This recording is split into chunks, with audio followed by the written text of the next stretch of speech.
तो class 11th की physics में इस समय हम सब लोग द्रव्य के तापीय गुण पढ़ रहे हैं और आज के इस वीडियो में हम सब लोग इसका एक पार्ट, जैसे हमने पढ़ा था कि ठोसों में तापीय प्रसार या ऊष्मीय प्रसार, द्रवों में ऊष्मीय प्रसार, आज हम सब लोग गैसों में ऊष्मीय या तापीय प्रसार कैसे होता है वो चीज पढ़ेंगे। तो हम ये चीज तो जानते हैं, गैसों का ना तो आकार निश्चित होता है और ना ही आयतन। ये जिस पात्र में डाले जाते हैं उसी का आकार, उसी के आयतन को कवर कर लेते हैं। तो वही उसी के अनुसार हम आगे देखते हैं। गैसों में तापीय प्रसार ठोसों और द्रवों की अपेक्षा बहुत अधिक होता है। क्यों होता है? क्योंकि इसके कण बहुत दूर दूर होते हैं, अंतराण्विक बल जो होता है वो बहुत ही कम होता है, ठीक है, और गतिज ऊर्जा सबसे ज्यादा होती है। तो वह प्रक्रिया जिसमें गर्म करने पर गैसों के आयतन में वृद्धि होती है, खासकर आकार भी बढ़ता है, वैसे इसका गैसों का तापीय प्रसार कहलाता है या ऊष्मीय प्रसार कहलाता है। अब क्योंकि गैसों की का आकार व आयतन दोनों निश्चित नहीं होते, इसलिए वे पात्र के आकार व आयतन पर निर्भर करते हैं। अतः गैसों के आयतन में परिवर्तन न केवल तापमान पर निर्भर करता है बल्कि गैसों के दाब पर भी निर्भर करता है। तो गैसों के जो आयतन है, गैसों का आयतन वो ताप बढ़ाने पर भी बढ़ता है और दाब घटाने पर भी बढ़ता है। क्लियर है बात? ये इन दोनों पर निर्भर करेगा। अगर हम कंप्रेस करेंगे गैसों के कणों को तो वो पास आएंगे, आयतन कम हो जाएगा, और जैसे ही दाब को हम घटाएंगे वो दूर दूर चले जाएंगे, ठीक, तो यानी आयतन बढ़ जाएगा। वैसे तापमान की बात करें तो तापमान बढ़ाएंगे तो आयतन भी बढ़ जाता है, ठीक। ये हमारे चार्ल्स के नियम भी है, ठीक। तो गैस आगे हम पढ़ेंगे कि गैसों में तापीय प्रसार तीन प्रकार से होता है। पहला होता है तुम्हारा नियत दाब पर, दूसरा होता है नियत आयतन पर और तीसरा होता है नियत ताप पर। और वो हम इस यहाँ पर पढ़ेंगे नहीं, वो हम गैसों के अणुगत सिद्धांत में पढ़ेंगे।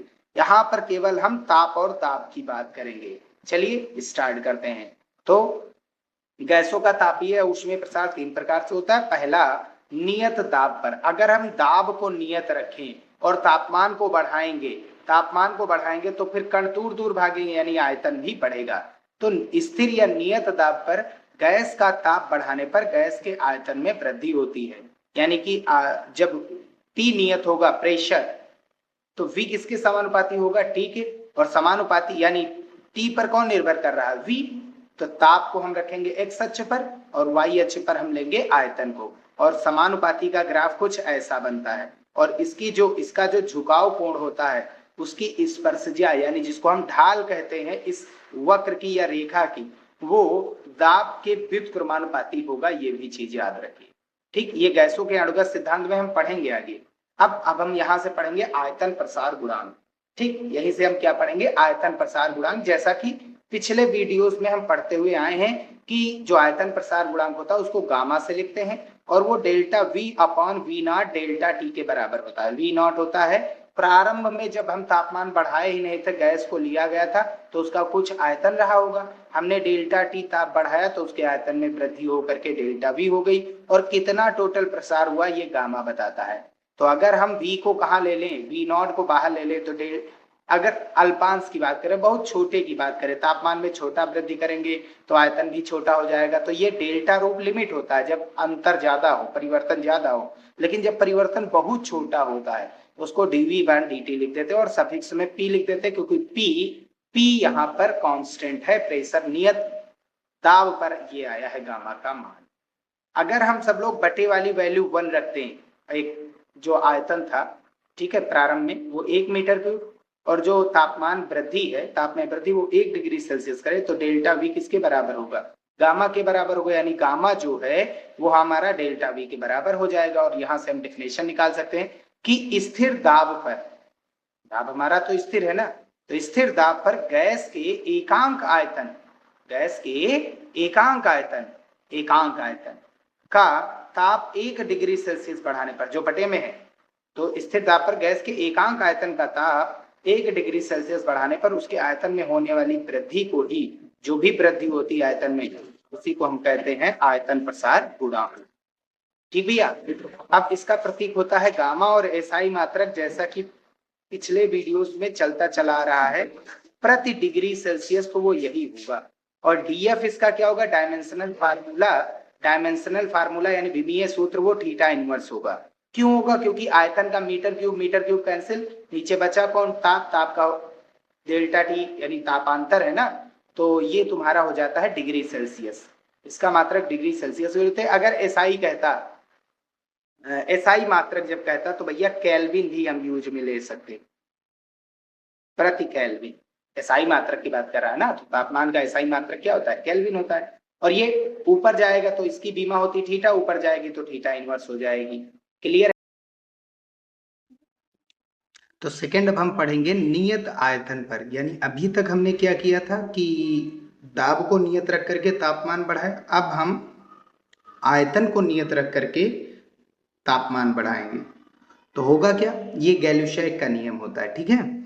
ये सभी रूल्स हम आगे पढ़ेंगे चैप्टर में, बस याद रखिए थोड़ा हिंट के रूप में। ये कैसे कॉन्सेप्ट काम करता है, वो गैसों के अणुगत सिद्धांत में वो एक चैप्टर ही बना है स्पेशली इसी चीजों के लिए।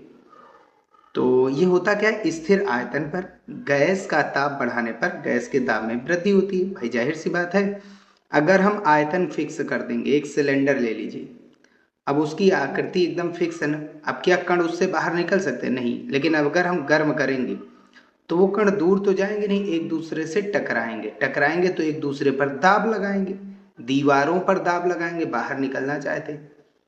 ठीक, तो यानी ताप बढ़ाने पर दाब बढ़ जाता है। कब? जब आयतन नियत होगा तब। ठीक, समानुपाती का ग्राफ दाब और ताप में कैसे होगा? ताप को हम लेते हैं एक्स अक्ष में, ये स्वतंत्र राशि होती, और इस पर डिपेंड है प्रेशर, ताप। और समानुपाती का ग्राफ एक स्ट्रेट लाइन में होता है। इसका जो झुकाव होता है यानी थीटा की स्पर्शज्या, जिसको हम ढाल कहते हैं इस रेखा की, वो जो है यानी कि आयतन, उसके व्युत्क्रमानुपाती होता है।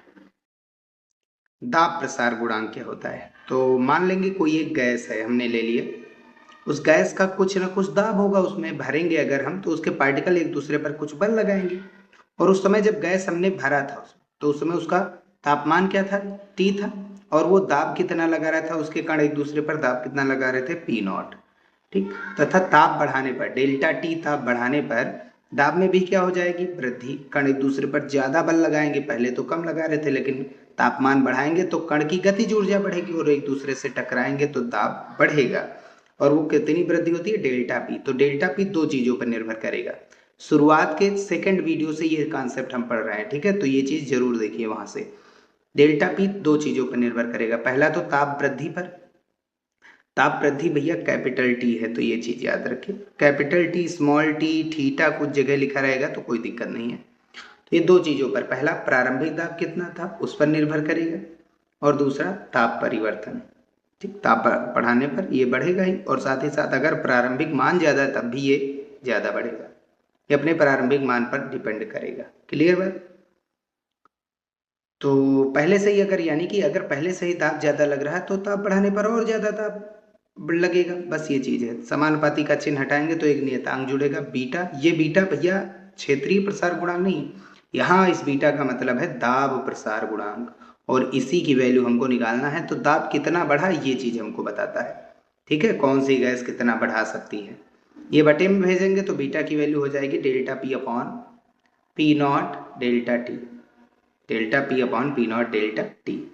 ठीक, अगर नीचे वाली वैल्यू पूरी 1 रख दें, यानी जो दाब है वो 1 पास्कल दाब का मात्रक होता है, ताप में वृद्धि 1 डिग्री सेल्सियस रख दें, तो डेल्टा पी किसके बराबर होगा? बीटा के।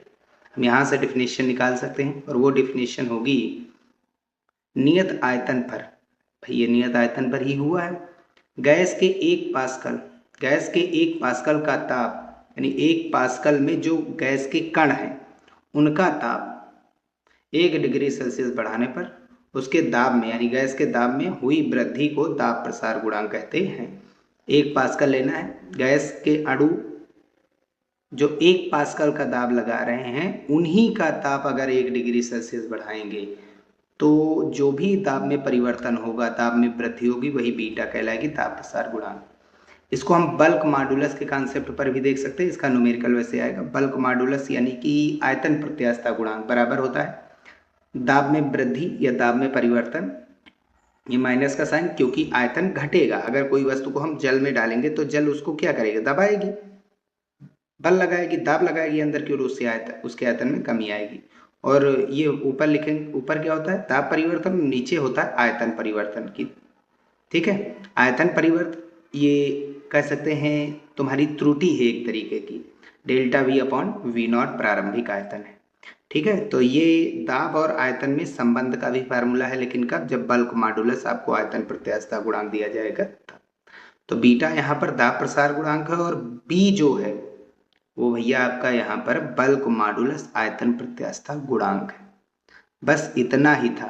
अब नेक्स्ट वीडियो में हम सब लोग ऊष्मा के बारे में पढ़ेंगे और यहीं से ताप जो है कंप्लीट हो गया। ऊष्मा पढ़ेंगे, ऊष्मा धारिता, विशिष्ट ऊष्मा धारिता, ये टोटल के टोटल हम एक वीडियो में कंप्लीट करेंगे और फिर इसके न्यूमेरिकल्स को सॉल्व करेंगे। तो मिलते हैं भैया नेक्स्ट वीडियो में।